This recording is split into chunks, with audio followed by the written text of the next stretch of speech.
Hey guys, मैं हूं आपके साथ सचिन मेवाड़ और हम पढ़ने वाले हैं मॉडर्न हिस्ट्री यानी कि आधुनिक भारत के इतिहास के बारे में। ये जो लेक्चर है वो आपका आधारित है 1857 की क्रांति के बारे में। इससे पहले का जो लेक्चर था वो हमने 1857 की क्रांति के लिए जो उत्तरदायी कारण थे, उसके जो परिणाम हुए उनके बारे में इससे पहले का जो वीडियो था उसमें हमने चर्चा की थी। आज हम 1857 की क्रांति के बारे में बात करेंगे, उसको समझेंगे, उसको जानेंगे कि आखिर इस क्रांति में कौन कौन सी महत्वपूर्ण घटनाएं घटित हुई थीं। तो बड़े आराम से, बड़े शानदार तरीके से आप इस लेक्चर का आनंद लीजिए, सुनिए इसको बड़े ध्यान से, आप लोगों को जरूर समझ में आएगा। तो चलिए शुरू करते हैं 1857 की क्रांति। ये उसी टॉपिक का भाग है, ठीक है, जो हमने पहले कराया था उसी से जुड़ा हुआ है। तो 1857 की क्रांति।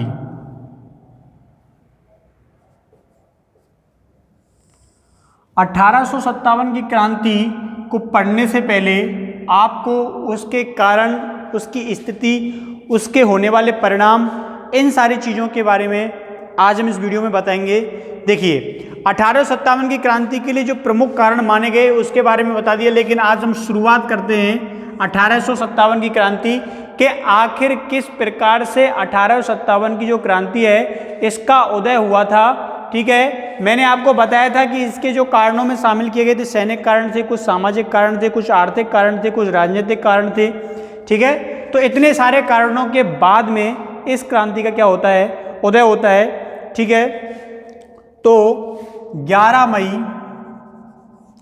1857 को 11 मई 1857 को मेरठ के सैनिकों ने क्या कर दिया, विद्रोह कर दिया।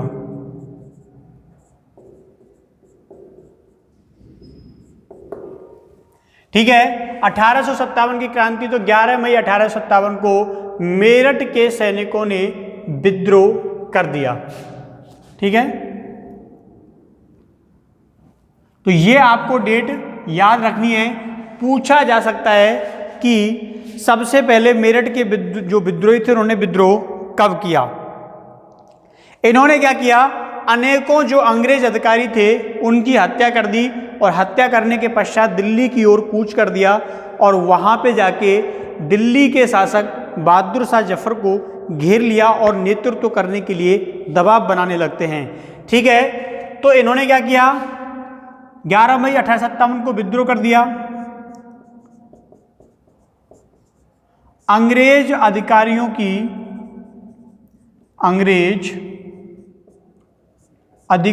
की हत्या करके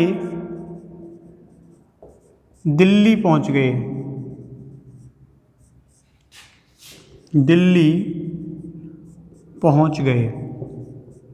समझ में आ गया आपको बात? दिल्ली पहुंच गए और दिल्ली पहुंचकर क्या किया, बहादुर शाह जफर को अपना नेता घोषित कर दिया। बहादुर शाह जफर को अपना नेता घोषित कर दिया। ठीक है, किसको अपना नेता बनाया, तो बहादुर शाह जफर जो है उसको अपना नेता जो है वो घोषित कर दिया जाता है। अब जब इनको अपना घोषित कर दिया जाता है तो शीघ्र ही ये सूचना जो है भारत के विभिन्न राज्यों में फैल जाती है। क्रांति की जो आग है वो भारत के विभिन्न राज्यों, विभिन्न स्तरों पर पहुंच जाती है और जगह जगह क्या होने लगते हैं, विद्रोह होने लगते हैं।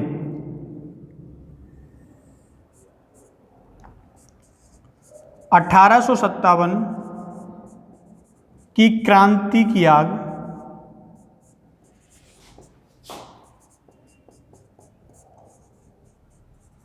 जगह जगह फैल गई।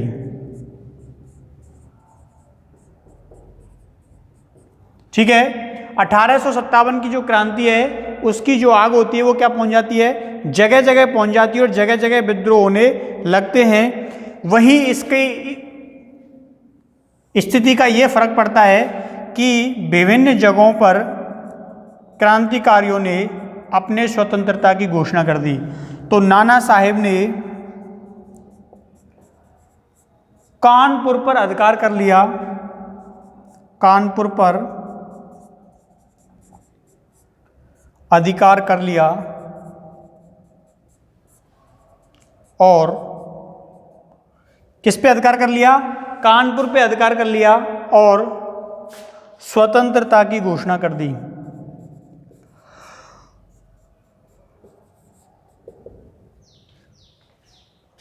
स्वतंत्रता की घोषणा कर दी। ठीक है, समझ में आ गई आप लोगों को बात ये कि नाना साहब ने क्या किया? कानपुर पर अधिकार कर लिया और स्वतंत्रता की घोषणा कर दी। ठीक है, 1857 की क्रांति। अब देखिए आप लोग इसको नोट डाउन कीजिए, फिर इसको हम मिटाते हैं। ठीक है,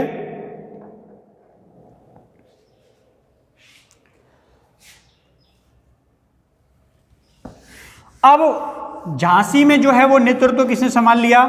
झांसी में जो नेतृत्व है वो झांसी की रानी ने संभाल लिया। और मध्य भारत में नेतृत्व उस समय किसके हाथ में चला गया? तात्या टोपे के हाथ में चला गया, जो कि विभिन्न स्थानों पर घूमते रहे।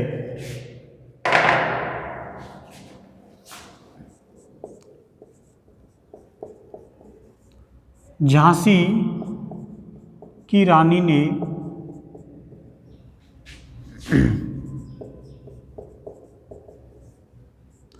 झांसी में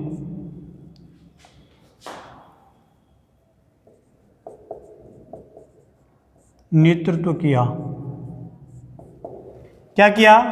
झांसी की रानी ने झांसी में नेतृत्व किया। तात्या टोपे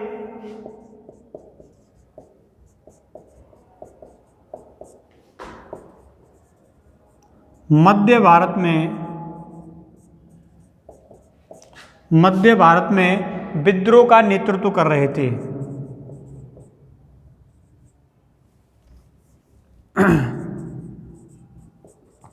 विद्रोह का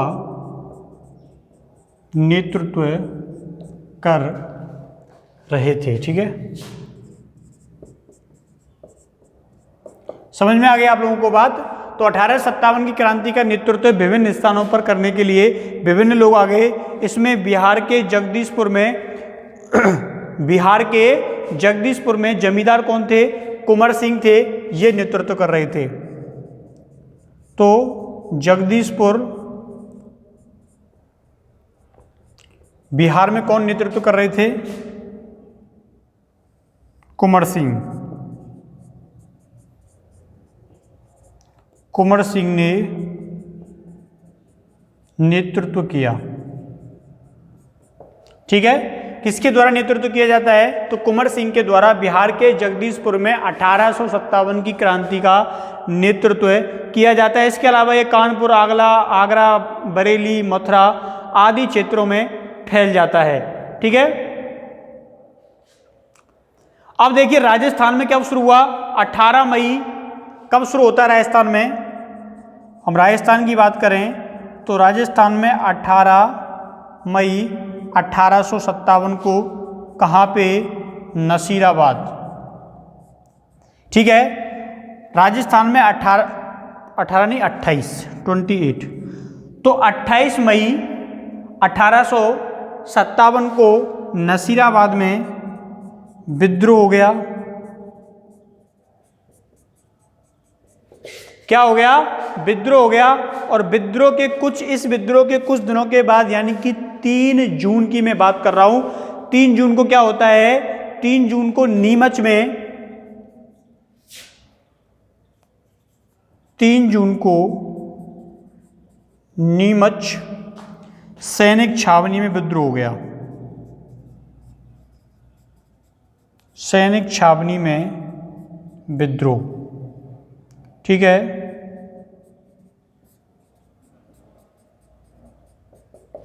तो सैनिक छावनी में क्या हो गया?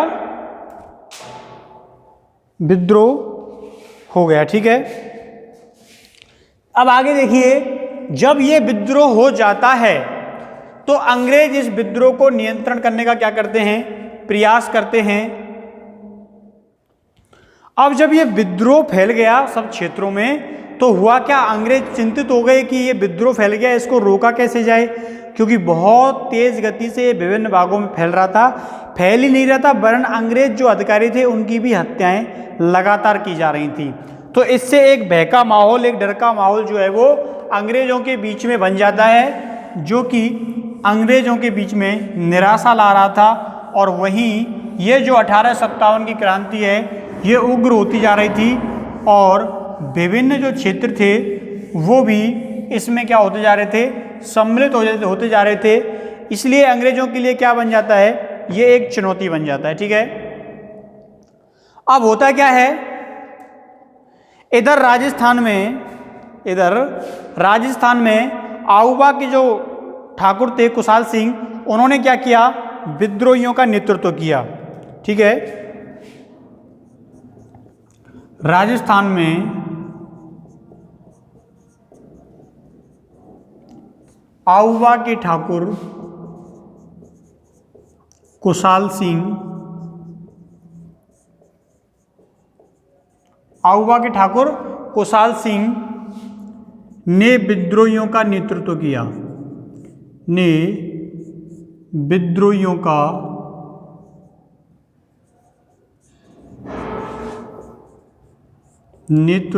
ठीक है, समझ में आई आप लोगों को बात।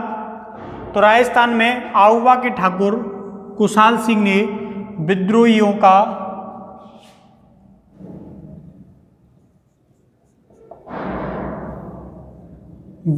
का क्या किया, नेतृत्व किया। ठीक है, अब देखिए ठाकुर कुशाल सिंह ने विद्रोहियों को क्या किया, नेतृत्व किया, और इन्होंने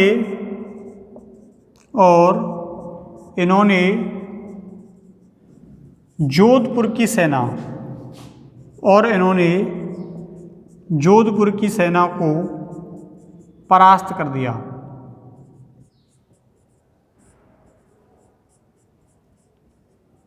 क्या किया, जोधपुर की सेना को परास्त कर दिया। अब ये क्या है, राजस्थान के विभिन्न क्षेत्रों में बहुत तेजी से फैलता जा रहा था, और महाराजा तख्त सिंह की जो संयुक्त सेना होती है उसको 8 सितंबर 1857 को क्या कर दिया गया, परास्त कर दिया गया। कब, 8 सितंबर 1857 को किसकी सेना, तख्त सिंह की सेना। तो इससे क्या है, अंग्रेजों और जोधपुर की सेना संयुक्त रूप से क्या हो जाती है, पराजित हो जाती है। जब पराजित हो जाती है तो ये क्या होता है, एक बड़ा धक्का लगता है। इसके बाद जनवरी 1858 में, कब की बात कर रहा हूं मैं, जनवरी 1858 में होम्स के द्वारा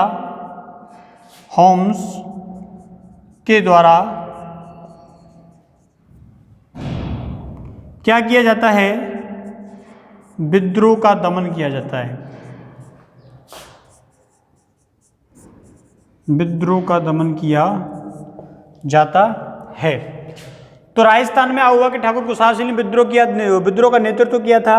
इन्होंने जोधपुर की जो संयुक्त सेना थी, क्योंकि तख्त सिंह था वो सहयोगी था अंग्रेजों का, तो 8 सितंबर 1857 को जो संयुक्त सेना होती है इसको इसने क्या किया, परास्त कर दिया। जनवरी 1857 को होम्स के द्वारा विद्रोह का जो है वो दमन कर दिया जाता है। ठीक है, चलिए अब आगे क्या होता है, इसको मिटाते हैं। लखनऊ में विद्रोह हो जाता है। कहां पे, लखनऊ में विद्रोह हो जाता है, और लखनऊ के सैनिक क्या कर देते हैं, विद्रोह कर देते हैं। लखनऊ, ठीक है। अब लखनऊ के सैनिकों ने कब विद्रोह कर दिया, 3 मई 1857 को विद्रोह हुआ। लखनऊ के जो सैनिक थे इन्होंने क्या किया, विद्रोह कर दिया। कब कर दिया, 3 मई 1857 को जो है वो विद्रोह कर दिया, और ये विद्रोह है वो लगातार बढ़ता गया। ठीक है, तो इसके लिए क्या किया गया, इन्होंने, जो लखनऊ के लोग होते हैं, इन्हें बीरजीत कद्र जो था, कौन, बीरजीत कद्र, इसको अपना शासक घोषित कर दिया। बीरजीत कद्र को अपना शासक घोषित कर दिया।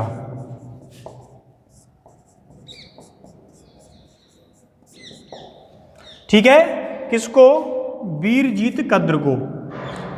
अब देखिए बीरजीत कद्र को क्या है, अपना शासक जो है वो घोषित कर दिया जाता है और विद्रोह जो है वो पूरे लखनऊ में फैल जाता है। इसके अलावा जो अंग्रेज अधिकारी होते हैं उनके ऊपर आक्रमण किए गए, विस्फोट किए गए, जिसमें हेनरी लॉरेंस की क्या हो जाती है? मृत्यु हो जाती है। किसकी? हेनरी लॉरेंस की हमले में मृत्यु हो गई। इसके अलावा इनके जो बाल बच्चे होते हैं, जो वहाँ रेजिमेंट होती है उसमें बहुत सारे अंग्रेज अधिकारियों के घर परिवार के लोग थे, तो उनको बड़ी मुश्किल से जाके बचाया जाता है। उन लोगों को वहाँ से क्या करना पड़ता है? भागना पड़ता है। ठीक है, हेनरी लॉरेंस की क्या हो जाती है? इस हमले में मृत्यु हो जाती है। और प्रशासन संचालन का जो काम है वो बेगम हजरत महल को सौंप दिया जाता है। प्रशासन का काम बेगम हजरत महल, बेगम हजरत महल को सौंप दिया जाता है। ठीक है, समझ में आ गई आपको बात? तो प्रशासन का काम किसको सौंपा? प्रशासन का काम बेगम हजरत महल को सौंप दिया जाता है। बीरजीत कद्र को शासक घोषित कर दिया जाता है। ठीक है, लेकिन अंग्रेजों ने क्या किया? सेनापति कैंपबेल के नेतृत्व में 31 मार्च 1858 को, किसके नेतृत्व में? कैंपबेल के नेतृत्व में, कैंपबेल के नेतृत्व में गोरखा सेना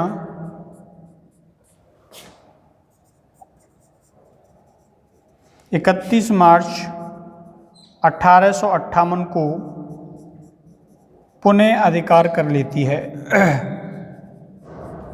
क्या कर लेती है? तो पुनः अधिकार कर लेती है। तो ये लखनऊ की क्रांति के बारे में थोड़ा सा व्यू था, तो इसको मिटाते हैं। अब बात करते हैं हम झांसी के बारे में। खूब लड़ी मर्दानी वो तो झांसी वाली रानी थी, हर बुंदेलों के मुंह से सुनी हमने कहानी थी। देखिए आगे। अब हम आगे बात करने वाले हैं झांसी के बारे में। तो आप लोगों को मालूम होना चाहिए कि झांसी में किस दिन विद्रोह हुआ था। तो झांसी में विद्रोह हुआ था जून में। झांसी में विद्रोह कब होता है? तो झांसी में विद्रोह होता है 5 जून 1857 को विद्रोह कर देती है झांसी की रानी के नेतृत्व में। क्या हो जाता है? विद्रोह का आगाज हो जाता है। 5 जून 1857 को झांसी में विद्रोह, झांसी में विद्रोह। विद्रोह का कारण क्या होता है? विद्रोह का कारण होता है 1854 में झांसी को क्या किया? अंग्रेजों ने गोद निषेध नीति के तहत ब्रिटिश साम्राज्य का भाग बना लिया। किसका भाग बना लिया? ब्रिटिश साम्राज्य का भाग बना लिया। कब? 1854 में। 54 में ब्रिटिश साम्राज्य का क्या बना लिया जाता है?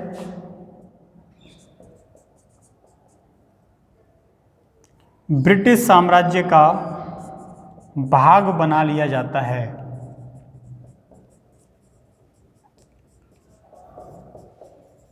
ठीक है, तो 1854 में क्या किया गया? इसको भाग बना लिया गया ब्रिटिश साम्राज्य का।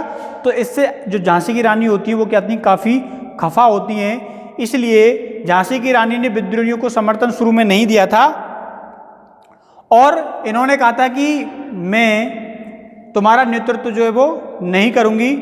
लेकिन बाद में क्या किया? अंग्रेजों ने इनको उस कांड के लिए दोषी ठहरा दिया। देखो पहले झांसी की रानी जो थी वो नेतृत्व करने के लिए स्वीकार नहीं थी, लेकिन अंग्रेजों ने जो दोष है वो किसके ऊपर लगा दिया?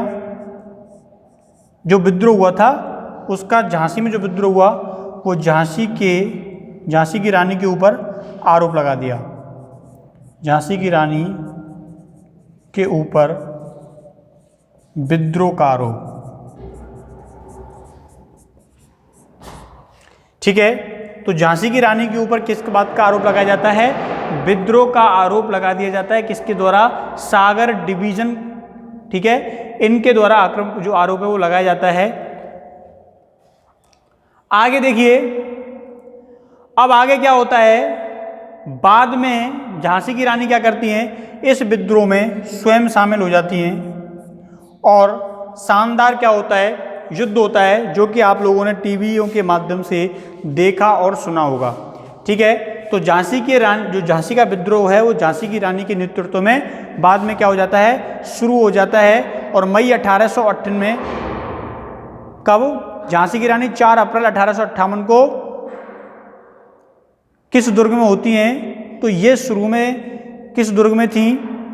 क्या बोलते हैं, ग्वालियर में थी, लेकिन बाद में यहाँ से चली जाती हैं। ठीक है, पहले कहाँ थी? ग्वालियर के दुर्ग में थी, लेकिन बाद में जैसे बुंदेलखंड थी, तो बुंदेलखंड से कहाँ गई? ग्वालियर चली गई। कहाँ चली जाती हैं? ग्वालियर चली जाती हैं। ठीक है, जब अंग्रेज इनको घेरने का प्रयास करते हैं तो ये कहाँ चले जाती हैं? बुंदेलखंड से ग्वालियर चली जाती हैं। ठीक है, कब चली जाती हैं? 4 अप्रैल 1858 को। 4 अप्रैल 1858 को बुंदेलखंड से ग्वालियर आ गई। इनकी सहायता करने के लिए तात्या टोपे जो थे वो भी आए थे, लेकिन अंग्रेजों ने इनको चारों ओर से क्या किया? घेर लिया। और जब ये ग्वालियर दुर्ग में थी तो इनको क्या किया?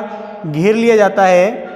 और इनका जो घोड़ा है वो जो नाला होता है उसको पार नहीं कर पाता और वो उसमें गिर जाता है। इससे क्या है, ये घायल हो जाती हैं और कुछ समय के पश्चात इनकी क्या हो जाती है? मृत्यु हो जाती है। समझ में आई आपको ये बात? झांसी में विद्रोह 5 जून 1857 को हुआ था। शुरू में झांसी की रानी जो है वो विद्रोह करने के लिए तैयार नहीं होती, लेकिन बाद में ये सहमत हो जाती हैं। इन्होंने इस विद्रोह में भाग लिया था और ये बुंदेलखंड के उसमें थी जहां अंग्रेजों ने इनको घेर लिया। बाद में ग्वालियर चली गई 4 अप्रैल 1858 को, और जहां इनकी क्या हो गई? मृत्यु हो गई। ठीक है, समझ में आई बात? मिटाएं इसको।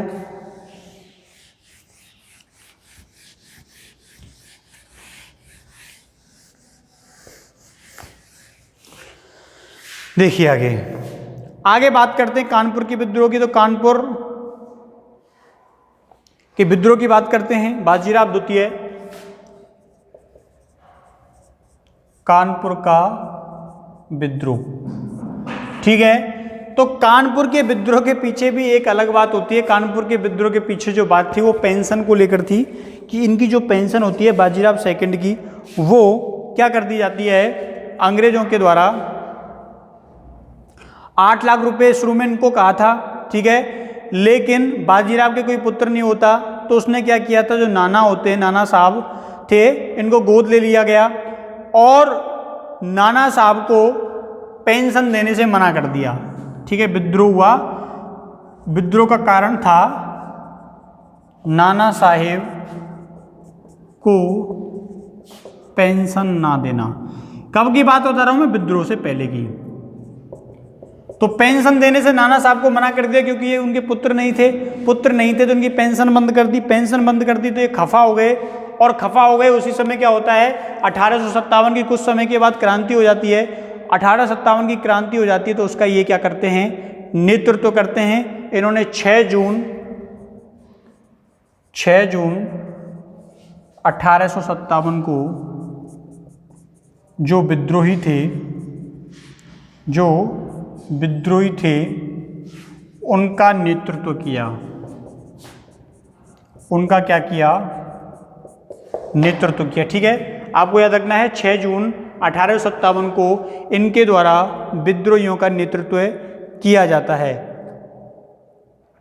तो इन्होंने क्या किया, कानपुर पर क्या किया, अधिकार कर लिया, स्वयं को पेशवा घोषित कर दिया जाता है। ठीक है, लेकिन अंग्रेज जो हैं वो इनको चारों ओर से घेर लेते हैं।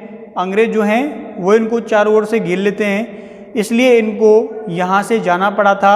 और जो बिठुर है, बिठुर गए थे, बिठुर, तो यहाँ पे आग लगा दी जाती है। क्या लगा दी जाती है, यहाँ पे आग लगा दी जाती है, इस कारण ये यहाँ से चले जाते हैं। ठीक है, देखिए नाना साहब का 1858 के बाद आज तक कोई पता नहीं चला कि ये कहाँ चले जाते हैं। वहाँ से 1858 के बाद बताते हैं ये नेपाल चले गए थे। कहाँ चले गए थे? नेपाल चले गए थे, लेकिन वास्तव में उनका पता नहीं चल पाया 1858 के बाद कि आखिर ये कहाँ चले गए, कहाँ नहीं। ठीक है, तो ये आज हमने 1857 के विद्रोह से संबंधित जो भी महत्वपूर्ण स्थल थे उनके बारे में बात की थी। कल इसके पतन के बारे में चर्चा करेंगे कि 1857 की क्रांति के पतन के पीछे कौन कौन से कारण रहे। ठीक है, तो मिलते हैं कल यानी कि नेक्स्ट वीडियो में। तब तक के लिए थैंक यू, धन्यवाद, बाय बाय।